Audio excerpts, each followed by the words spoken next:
Yo. I think this is going to be like your show type of thing just because the Philadelphia Eagles are going back to the Super Bowl. No, I won't be shameless. I won't be shameless. Not till we get the job done, man. We've been here before, unfortunately. 2 years same later. matchup, same Super Bowl MVP tab, same players up. And Pat Mahomes is plus 110 to win it again. I've seen this movie before, bro. I ain't ready till that fat lady sing, man. 2 years later, we King get Von, bro. the rematch. Eagles, Chiefs back in the Super Bowl. Jalen Hurts, Nick Sirianni back in the Super Bowl. Saquon Barkley, first Super Bowl appearance ever. And you know who else, too, which is I wasn't even thinking about. Shout out to DeAndre Hopkins. Yeah. We're in the fucking Super Bowl, D-Hop. We've been through purgatory with all these quarterbacks. You get Pat Mahomes. You ain't playing the same role as you used to. I think you still got it, though. But welcome, my brother. Yes. You know what I'm saying? And welcome into All Day Bets. Alex Jacobs, Manny, Ruffin. Hope you guys had some cashes this weekend in these games. Bro, oh my God. Shouting out Zach Ertz, even though he didn't score at plus 290.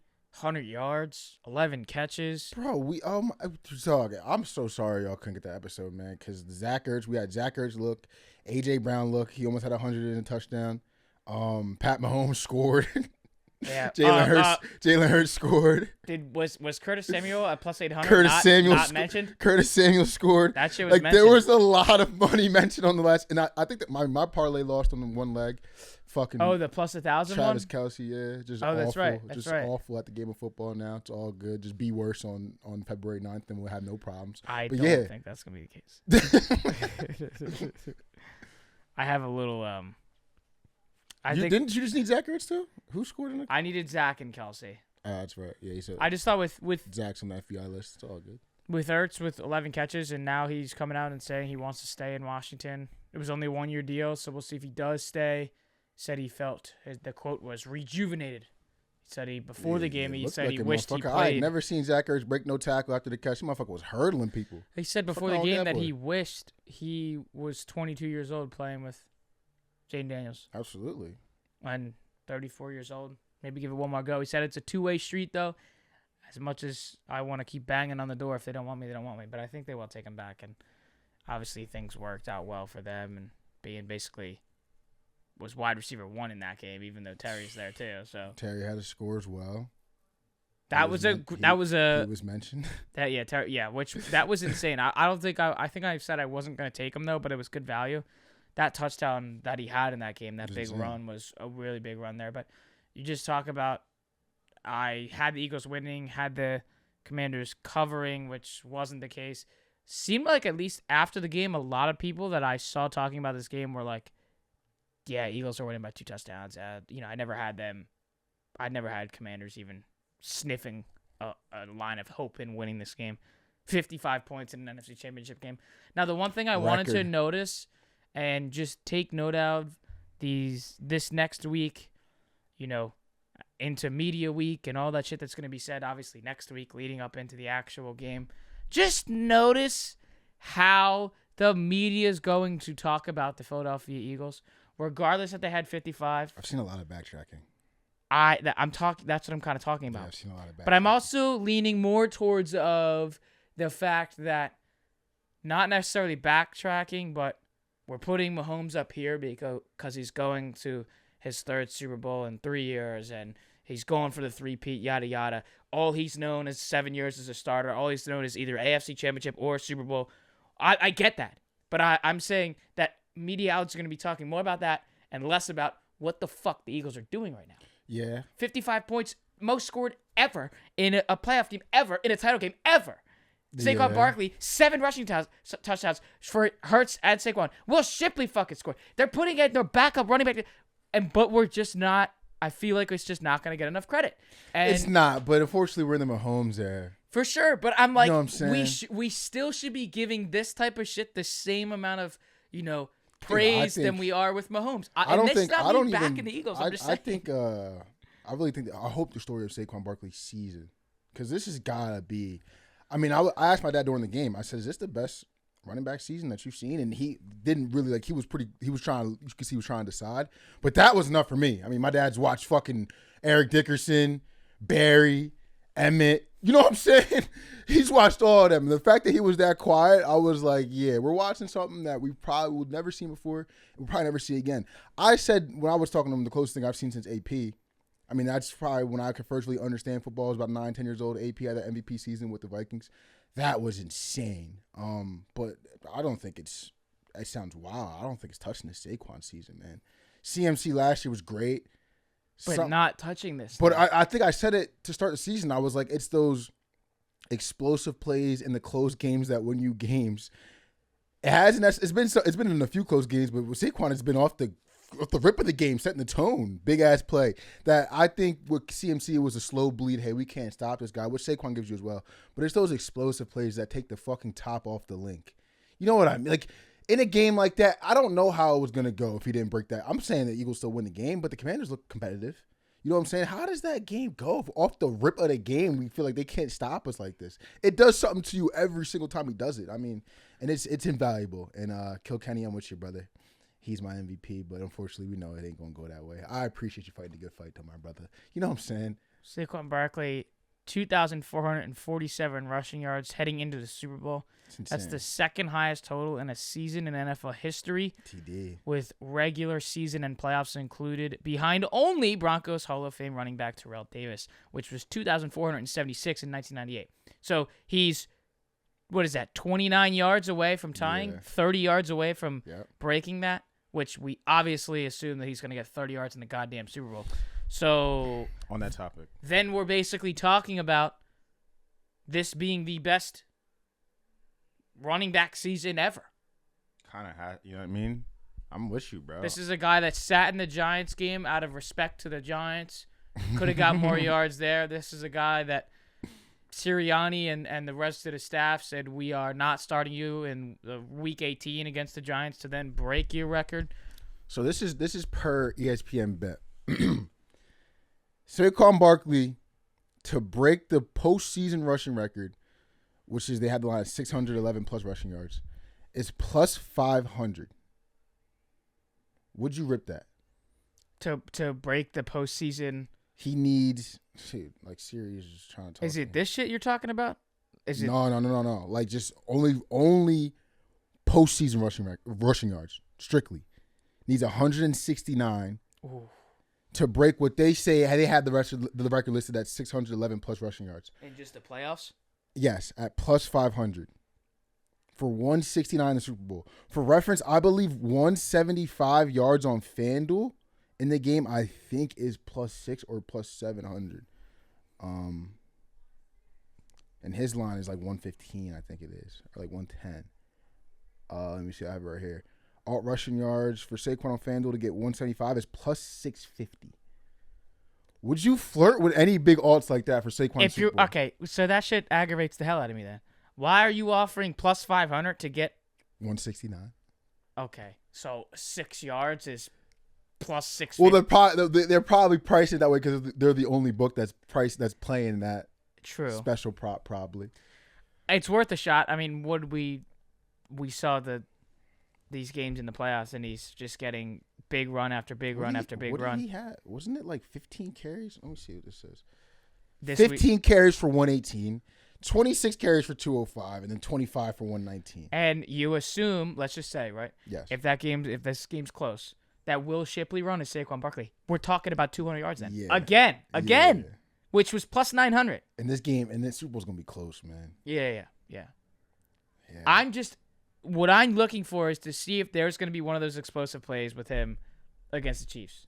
Because we've been saying how the Chiefs' defense has, even though the Chiefs' offense and the Chiefs' team as a whole hasn't been winning big games by a large sum of points, it's been sweaty games down the stretch in almost every goddamn game they've played this year.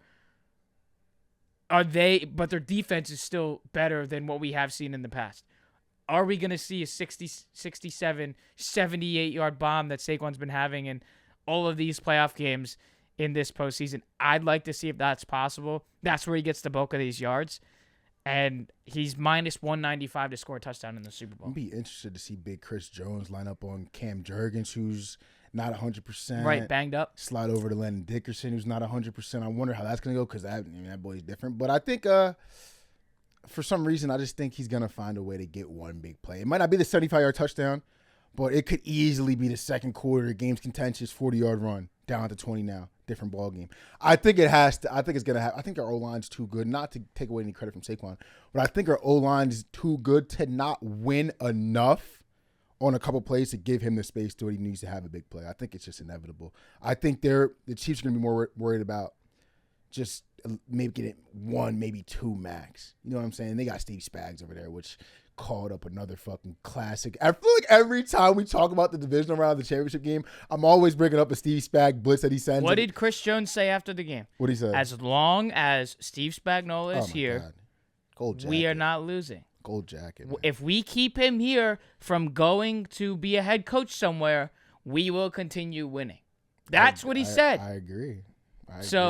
And look, there's people all over Giants social media that were like, this is the guy that should have taken over after Coughlin. Maybe. Okay, well. Good argument. Would like to see their rosters, though. True. So I don't want to go that far. True. Before we get into that Chiefs and Bills game, I do need to just say this finally on air because I am over the Saquon Barkley Giants. This bullshit. They're in the Super Bowl, and we're still deciding to put headlines with the Giants football team name in the headlines of these reports and these news outlets and all this, and all, back of the whatever the Philadelphia Inquirer, like how the New York Times does it, the back of the Inquirer says something related to the New York Giants and Saquon Barkley. We gotta get our clicks. I understand it, we get it, but it's over. Okay, like we just read the stats of over 2,400 yards total this season. He's maxing out at what, 1,350, 1,400 in a Giants uniform? This shit ain't possible in a Giants uniform. So, as much as it is to say the Giants missed out on Saquon, what are they with him? A 5-fucking-win football team after a 3-win team? He certainly is not. It's not even possible, remotely close or possible to put up numbers like this in a Giants uniform with that Giants offensive line. I'm not saying that. That's not to take away anything from Saquon as the athlete and what he's been putting up this season. I'm just saying when you surround a generational talent with great fucking football players, everybody around him is going to exceed, especially for this guy like Saquon Barkley. When you put Saquon in a terrible situation with guys around him that aren't matching how good he is, what do you think's going to happen? Nothing great. It makes sense for him to be here. You got to not be sick and tired and mad at it anymore if you're a Giants fan. And for these outlets, well, I don't know. They fucked up with Daniel Jones. I don't know why we want a guy. It's over this. I'm over it. Why do we want a great player to stay with a shit team to be in hell? Like, why do we want that to happen? Nobody want to keep seeing the clowning of it. It just doesn't make sense to me anymore because it's a dumb argument. They offered him money a year before Hard Knocks, and I certainly believe if Hard Knocks did not fucking happen, we wouldn't even be talking about this. Maybe we would have said throughout the beginning. It wouldn't be as egregious. It just wouldn't have been as blown out of proportion because now people are still talking about on networks this week about John Mara's quote about not sleeping at night. Okay, I can't. I'm texting people screenshots of the hole in that first play. You're never on that first big run. He's never going to see that. So I'm over it. I'm happy for him. I'm proud of him. This is fucking unbelievable.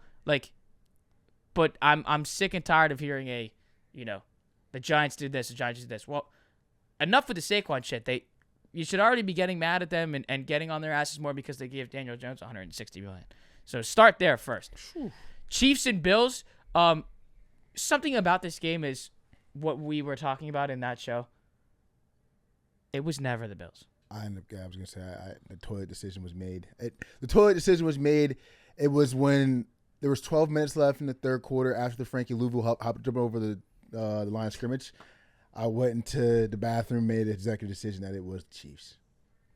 It's one of those things, and I'm not going to sit here and brag and be like, oh my God, we were right. They took the toilet an hour before the game for me. It's just one of those things that's like Patrick Mahomes. What are the stats? 17-3 in the playoffs.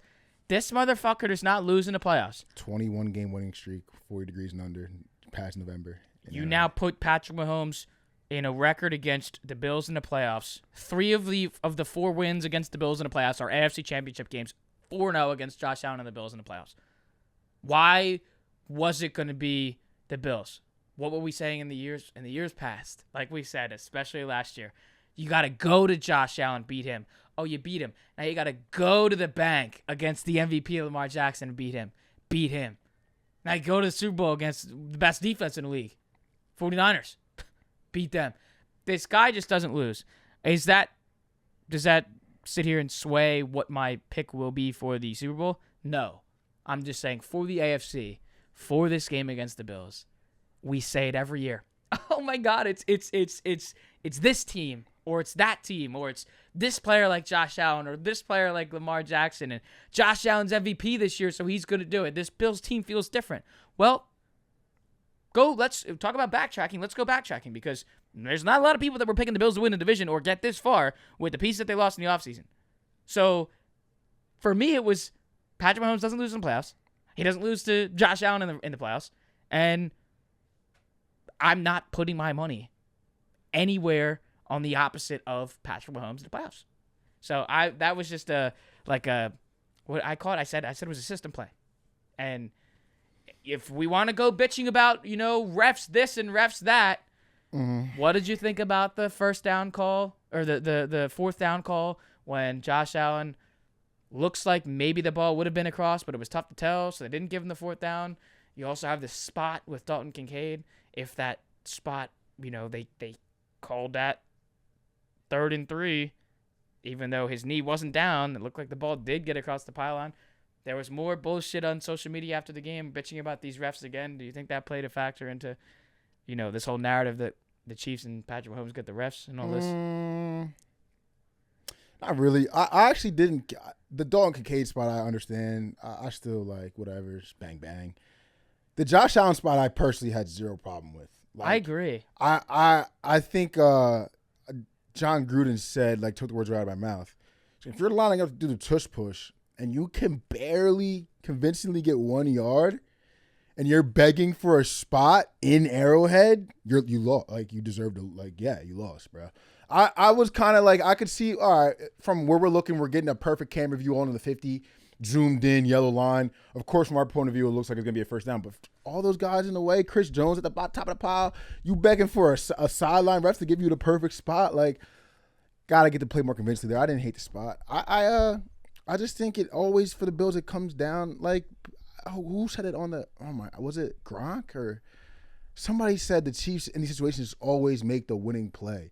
And the teams that they play usually, shout out to Joe Burrow the one year when he was down 21-3 coming back. Usually the teams he plays doesn't make the big play. And it was the 4th and 5. You know what I'm saying? Great blitz call by Spags. My God. But people had their gripes on the internet, thought that Josh could pick the blitz up. I thought it was very hard to diagnose. Obviously, when you have a safety stacked over a corner like that, you think it's a corner blitz. But they were doing a lot of shit. There were a lot of scrimmage and a lot of shit before that play that made that blitz way harder to pick up than. But I understand. RG3 said I think he should have picked it up. I think maybe Fitz said he should have picked it up, which is fair just from NFL quarterbacks. But still a very hard blitz to pick up. Still somehow gets the throw off to Kincaid. And I'm not mad at Kincaid for not catching that ball, but the fact that ball was catchable was insane to me. But it's just a little margins like that. Those are the plays, and not necessarily the diving, ridiculous catch, but Chiefs makes those 13 seconds left in the game. We need to get a field goal. They make those plays. The teams they play oftentimes do not. And the margins were super tight in this one. It was another classic game. I think I said in the third quarter, beginning of the third quarter, this game is one of the best I've watched this year by far. Just the competitiveness, what was going on in the trenches. Shout out to Chris Jones. They're calling him Big Game. They said Big Game Gabe. Now they got Big Game Mac. I mean, it was a fucking hell of a game to watch. But I just think they always come up a little short, man. And Sean McDermott's a great coach for putting this team in the position.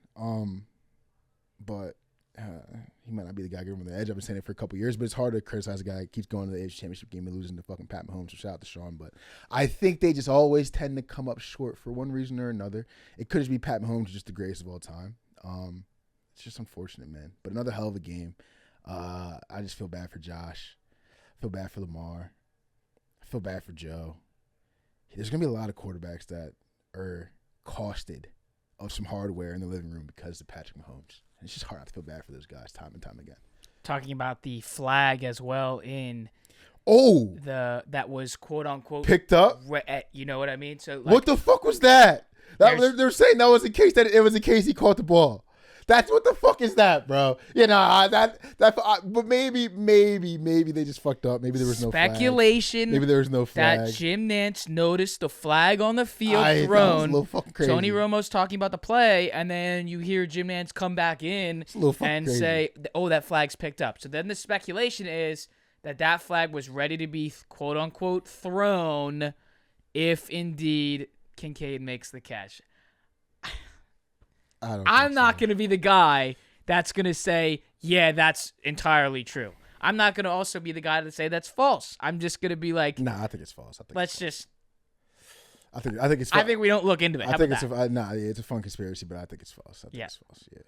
Yeah. And the logo lives on, talking about unbelievable theories and this, that, and the other. Undefeated.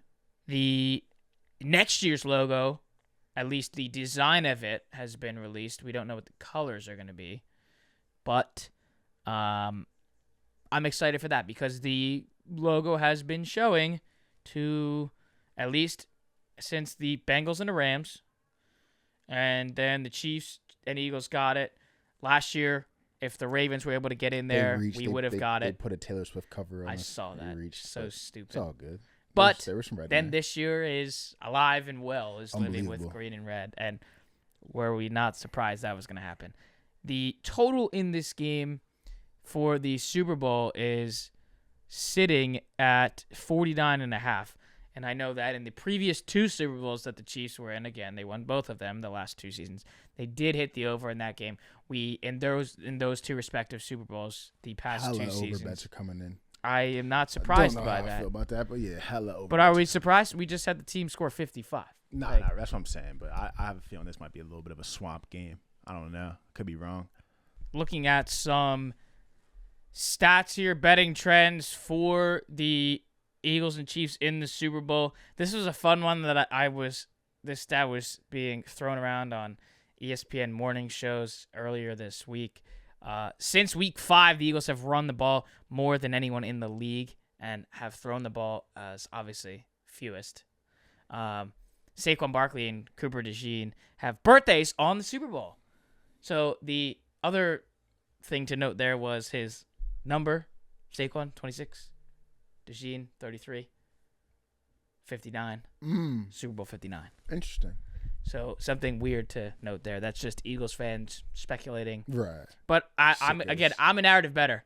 So when I see that, I'm like, oh my God, Saquon Super Bowl MVP, Saquon 2 touchdowns, like all that bullshit. You know what I mean? I would be talking about that.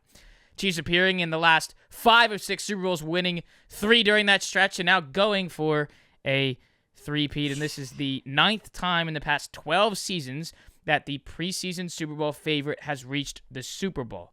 Chiefs entered this season as 5-1 plus 500 favorites to win this whole damn thing. Patrick Mahomes is 3-1 outright and 3-1 against the spread in the Super Bowl. They're 1.5 point favorites over the Eagles. And like I did mention earlier, that the over has hit in the last 2 Chiefs Super Bowls, with that over sitting at 49.5. I think this one is just going to be a lot more different than it was 2 years ago. The one thing that I want to mention too is, let's not look past what the last Super Bowl between these two teams was. Remember, I don't want people to think about that it was like, oh, the Chiefs just beat them. Like, Chiefs won. This was a lot of the Eagles putting Mahomes and Andy Reid on their heels, where they were playing from behind most of the time. If that fumble does not happen from Hurts, we may see an Eagles win. I'm not going to get there about the call at the end. I'm talking mainly just about the outcomes. You can talk about the punt return from Tony. You can talk about Andy Reid out coaching Nick Sirianni and that defense on the Sky Moore play on the left side of the field. They were breaking that down after all those things that led into this, but the Chiefs were playing from behind in this game. So let's not get that twisted, and let's not forget that by just saying, oh my God, they beat them the first time. Why can't they beat them again regardless of the roster? Now, I did see a stat saying, I believe it was mentioning that, I want to just get this right. What's our guy? What's his name? Why am I forgetting it? BetMGM. Fuck. I forget. I think what it was in the Super Bowl rematches, that specific coach is 4-0. Yeah, I seen that. So like Andy Reid in here favors him in this instance because he won the last one and then they're 4-0 going into the next one. Would help if he won that one. But at least for Super Bowl MVP, I have a couple things I want to mention on that. If I believe that the Chiefs are going to win, you can, I guess, assume that it may most likely be Patrick Mahomes. Right. If you think the Eagles are going to win, I feel like you should be thinking Saquon Barkley would get it. Right. But if you see a game like last week, you're probably giving it to Jalen Hurts, though. He did have 3 rushing touchdowns himself. Probably. I would want to give it to Saquon. Yeah. But you're probably going Hurts there. I would like to hold a Hurts ticket. I don't know if he would win it, but I would be liking to hold a Hurts at plus ticket. 370. In that situation, if he scored 3 touchdowns, yeah. I think I don't know what's crazy about this. This may be, if the Chiefs win this, we may be talking about a Travis Kelce retirement. So, do we not try to go all out here? Travis Kelce gets 2 touchdowns, 85 yards. That guy's dead to me. And then wins Super Bowl MVP at plus 1,800. He might not ever see my FanDuel again. And then retires. And then proposes to Taylor Swift. This could be a whole damn script that we are watching. It could be right. Super Bowl MVP. We propose on the fucking field. We retire. And then we say, what are you guys doing next? We're going to Disneyland. Whatever. I can see it now. I can't. Not with his slow ass out there. Scripting all of that. That boy Damar Hamlin had Travis Kelce in hell all 4 quarters. Shout out to Damar Hamlin. Been tough to it would be kind of cool to see a defensive player get MVP. Yeah, Not possible on these 2 rosters, I don't believe. You don't think so? Because of the powerhouse that the offenses have. Saquon Barkley, Jalen Hurts, Patrick Mahomes, Travis Kelce. I think I would love to bet if they had a bet that's those 4 guys or the field. They might. You know what I mean? I feel like they've had that before. Because I would love to take that. I saw people bringing up some Jalen Carter. I was thinking that 75-1. No one bring up no Zach Bond though. What if another forced fumble, a pick, couple sack? A Zach Ball to me is live for our Super Bowl MVP, just the year he's having. But it probably is going to go to offensive player. But there is a world where Chris Jones could win it. There is a world where I think Zach Ball and Jalen Carter could win it. To me, there's a world, man. I mean, that's the last one that we've seen was Von Miller years ago. There's a world. For some reason, I think there's a world we could see Zach Ball sneak in there. Probably not, but it might be worth $5 tonight. Last year, I remember Kenny had his ticket. It was a dart, but it was a Nick Bosa ticket. Worth the dart. 100% worth the dart to me. Because the defensive players have insane fucking value. Insane value. It's something to look at. But I might do some Zach Bond. I'm not gonna lie. Plus 9,000 for Zach Bond. You got plus 7,500 for Jalen Carter. I think that's as far as you go. Definitely gotta put some Chris Jones money in there. Oh yeah, I mean in terms of how Bond's plus Chris Jones plus 6,000. I think that's as far as you go. Have the kickers in there. I don't even know how that. But you'd need a 6 field goal game, But I mean those. I just think that scares the shit out of me more. Staring at these 4 guys, I know it's the top 4 favorites, but obviously for sure, they're all so electric and put up so many good numbers consistently that if whoever wins, I'd say it's a damn near 80% chance that if the Eagles win, it's Saquon or Hurts, and an 80% chance that if the Chiefs win, it's Mahomes or Kelce. I just don't see any other way, just because those guys always put up numbers when they win games, where it would be sick. But if you do have a Chris Jones forced fumble, or a Zach Bond interception, or a Carter forced fumble, 3 sacks, whatever the hell it is, something like that, there's value there. It's just you got to be careful with the top offensive players on these teams. For sure. Now, again, it is the Super Bowl, so let's not forget that this is the best game to bet on because there's so many things that you can bet on in the Super Bowl that you can't in any other game during the regular season. We're talking about national anthem over-unders. We're talking about Gatorade colors. We're talking about what song's going to be played at the halftime show to open the halftime show with Kendrick Lamar. But at least for FanDuel specials, there are some crazier things to look at as well. One thing that took my eye was Saquon Barkley to score an octopus, get the touchdown and the 2-point conversion. Jalen Hurts did it in this previous Super Bowl. I think it's possible if the Eagles are playing from behind, they need a 2-point conversion. You may just go handoff, something there, plus 2,000. I do like looking at these numbers just for, what they think is putting value on. There's the repeat there, 2,100 for that. I wouldn't go anywhere here near here, either quarterback to catch their own pass. That's weird. Why? I don't even know why that's in there. Of course, they're going to bet that now. They're going to have that offered now. Saquon Barkley to score a touchdown with his first rushing attempt. Get the fuck out of here. Travis Kelce to score a rushing touchdown and a receiving touchdown. That's plus 3,900. Probably not. Is there anything that jumps off the screen? This possibly jumps off the screen. Either team to record 7 sacks would have to be the Eagles in that defense, I think. Well, it could be. Jalen Hurts got sacked 7 times already this playoffs. I don't know. I can't dive too deep in these yet.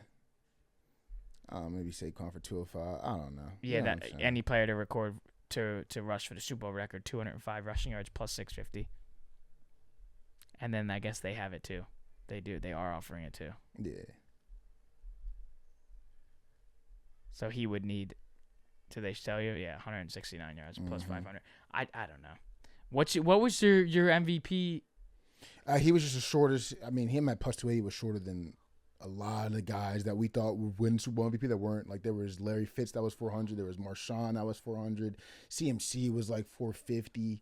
There was one more guy too. I forget who the last one was. But all those guys, I was like, damn, like, he's shorter than them. I mean, he's having a better season than them, but I just remember the season those guys were having, especially Larry Fitz. Larry Fitz being plus 400 to win Super Bowl MVP with the Cardinals. I'm pretty sure that was, I guess, the year they played the Steelers. I always fucked the year, but that is insane. That is insane. A wide receiver was plus 400 to win MVP. CMC even being as higher than, like, I feel like CMC would be around the Saquon mark. Saquon being that much lower than CMC says something to me.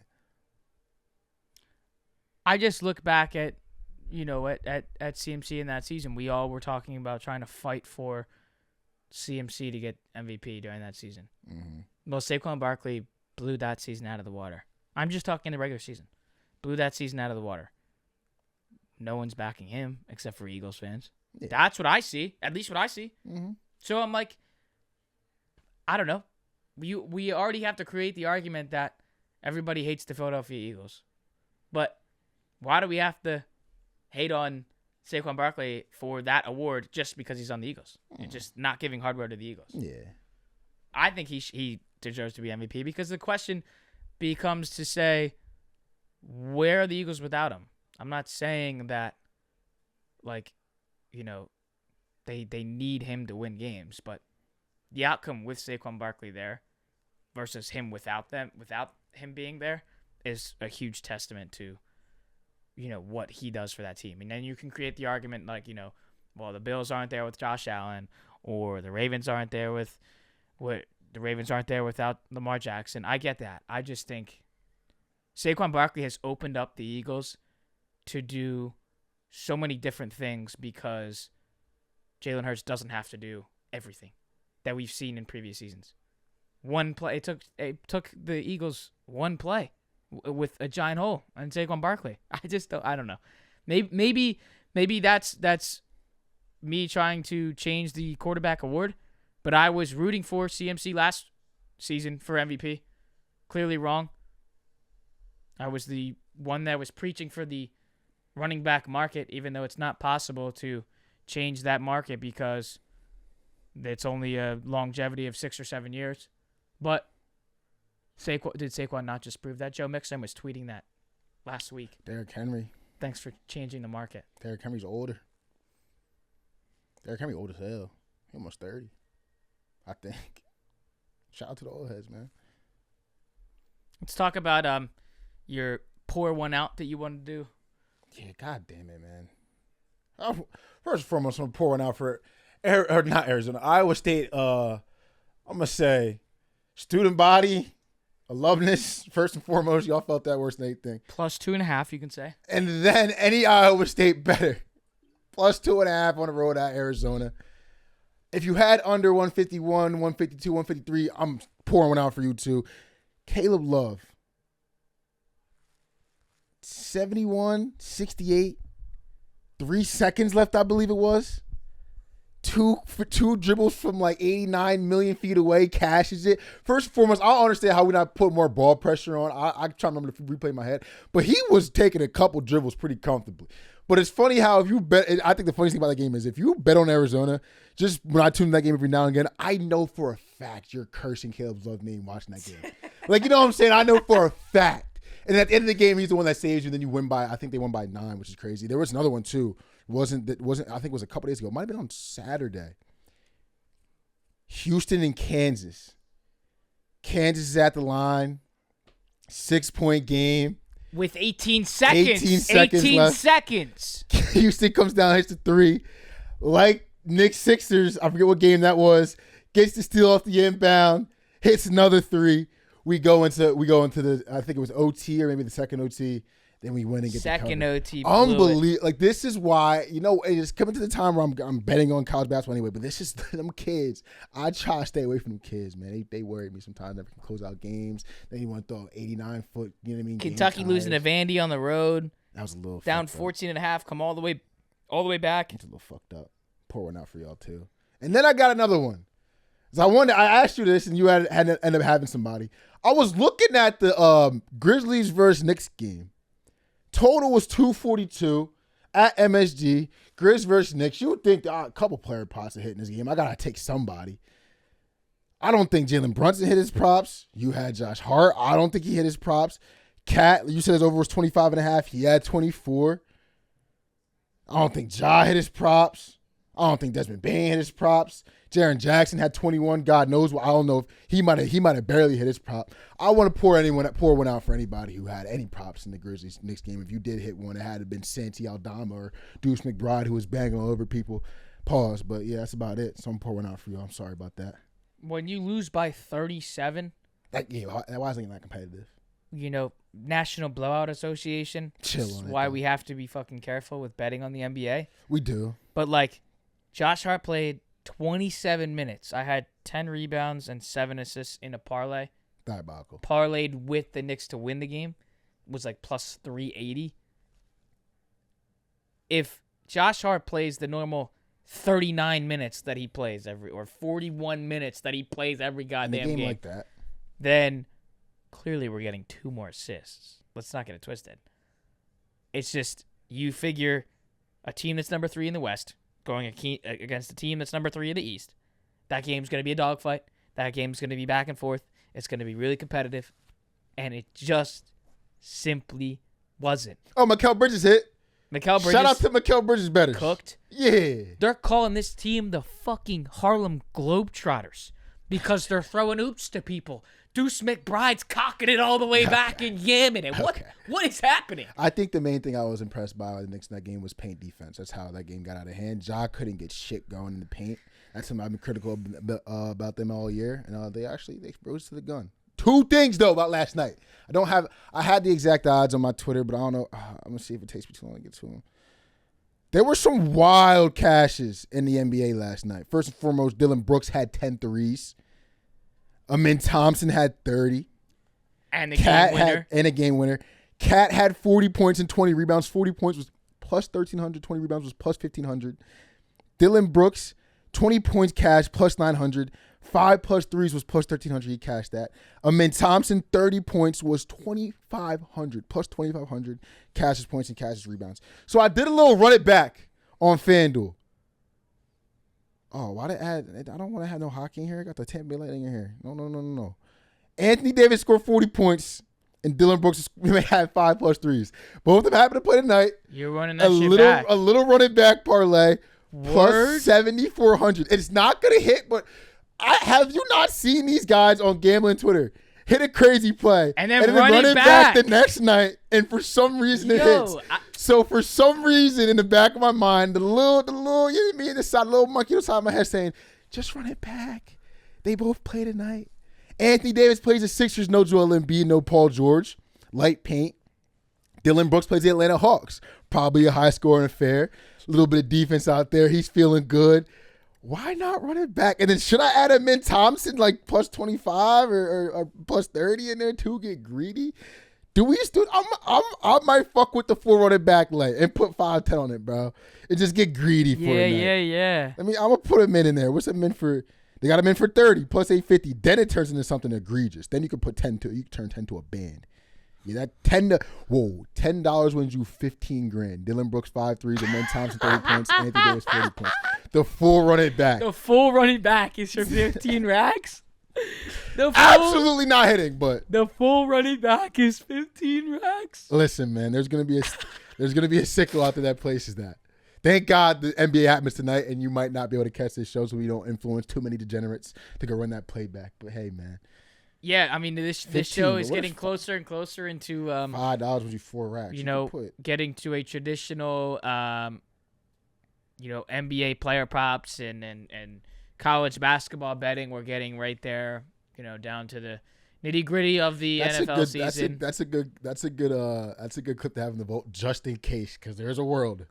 That motherfucker hit that. If they all hit tonight, it's also a good segue to show that we are slowly getting into the transition of basketball coming in. I got to lock in with my hockey guys, too. Shout out to the Fly guys. Big win. Yep, big win. Tortorella said no. There was guys missing skate around. We were throwing up. We were sick. I think they were partying. Canceled it. Yeah, I think they were partying, bro, after the Birds won. I'll fuck with it. Cooper DeJean was at the game. At the hockey game? Last night. They sent him around in the intermission. He was riding around in the Zamboni. And then that place... I guess I just think people. This is why it's a good time for the Eagles to continue doing well, and the Flyers trying to make a playoff push, because so many fans are so locked in with Philly sports and just sports in general. Well, my team's in the Super Bowl, but the day after my team clinches a spot in the Super Bowl to go play in the Super Bowl, the Flyers are playing at home. Yo, we just had so much fun yesterday watching it. Let's go down to the Flyers game. You can hear in the crowd. They did the EAGLES Eagles chant. That place sounded like all 20,000, 18,000 of them all in unison. So that was pretty cool. Something to take note for. Shout out to the Fly guys. Flyers fans and all that. Rangers versus money Hurricanes tonight plus money at the crib. I am not going to be touching that. I'm really too scared of that. There was some big there's a lot of noise with the Carolina Hurricanes right now. I feel like Eagle gets a lot of saves versus them, no? Yeah, Connor Hellebuck's the only goalie this season right now that has more saves than Igor. Sheesh. But, that's not surprising because he is the fucking... He'll lock down the Canadians tonight. Don't worry about that. So, I mean, they're now plus 114. Is that on national TV? No. Why not? Don't know why. I think it's ESPN Plus. I think it's the basketball games that they have on there. Oh, yeah, Sixers and Lakers on They're TNT, though, but, why can't we get an ESPN game? Oh, it's college basketball tonight, too. Which, by the way... At least for college basketball, this is another big top 25 Tuesday. Look at the favorites here. Minus 610. Yeah. Kansas minus 950. A&M minus 410. Michigan State minus 1200. What? Yeah, don't hurt yourself tonight. Don't hurt yourself fucking with them kids tonight. Pause. They like to do you dirty. Look at that. One of them has to lose. Could be some upsets tonight. There's a short line in Georgetown. Oh, yeah. I didn't even mention that one. There's a short line out there. I don't know if I'm going to take it, but it's a short line. I like what St. John's been building, though. That's a short line, though. Yeah, we're going to dive back into them. Yeah, we have to. And then, obviously, we also have to figure out when we're going to be doing official picks. I guess we wait till next week to do that. What? For Super Bowl and... Yeah. You don't want to blow your load. Parlay stuff. Yeah, you don't want to blow your load. So later this week, got to be more basketball and. That game's on during the week, ain't it? What's that? Super Bowl. February 9th, I don't know. I think it's a weekend, bro. Yeah, it is. It's a Sunday. Are you sure? Come on, Super Bowl cannot be on any other day than a Sunday. Oh, you know what? Yeah, I know what I did. Nah, I know what I did. Yeah, so we got a couple shows into that. Yeah, we cool. We got at least 2 before we have to make picks. Yeah. Well, y'all know where I'm going. Obviously. Don't trip. But we should make a parlay. Yeah. We have to get it. Imagine we get a show podcast cash in the Super Bowl. And again, we have not seen one of our teams win Unbelievable. a title. I swear if it happens. Since doing this if it happens fucking again, this podcast show. just might be fucking cursed. I mean, seriously. We lost the Yankees. We've lost the Rangers in multiple different runs. We've lost the Eagles in the Super Bowl. Phillies twice. The Phillies Twice. Unbelievable. This has not been a winning. Well, not twice, but it feels like twice. Feels like. I mean, how the fuck do you not beat the D-backs? Maybe it all changes as February 9th gets closer and closer between the Eagles and the Chiefs in the rematch. Parade, man. I'm trying to go parade. It's going to be cold. Fuck it. Be drunk as shit. Be fucking whacked. I'm just trying to parade, man. Place going to be nuts. I'm just trying to parade. All right. Well, we will be back on Thursday. Again, get ready to, if you're not the biggest basketball fan, get ready to be locking in with the NBA and college hoops as after the Super Bowl concludes, everybody's going to be looking for where they get their betting news, where they get their college basketball news as March Madness is coming right around the corner, so be prepared for all that stuff. We're going to be on the golf course, too. We're going to be on the golf course. Yep, golf's right getting back underway. Golf betting is so underrated, and I'm personally not that great at it, but it is fun to talk about. It is fun to look at the lines. It is fun to look at the value. TGL is on fire. We had the Tiger Woods and Rory matchups last night. That's on Mondays and Tuesdays on ESPN. That was fun. I'd love to get down there, but we got to be more, I guess, proactive on that because they do sell out pretty quickly and they're expensive ass tickets. Not really. It's just more than getting down there. Like Tiger and Rory's gonna fill up, but place looks crazy down in Florida. Tom Kim balling out last night. Golf's in full swing. Yeah, we just gotta lock the fuck in. If you did watch this on YouTube, drop a like, comment. Do not forget to hit that subscribe button. Apple Podcast and Spotify. We appreciate you guys. We had some technical bullshit last week at the end of the show and what happened, so we appreciate you sticking by us. And I'm sorry we couldn't get you the value because there was plenty of value. Plus 800, Curtis Samuel, Matt Collins we talked about. There's a lot of crazy things in that show that we weren't able to get to. We'll talk to you later in the week. Alex Jacobs, Manny Ruffin, All Day Bets.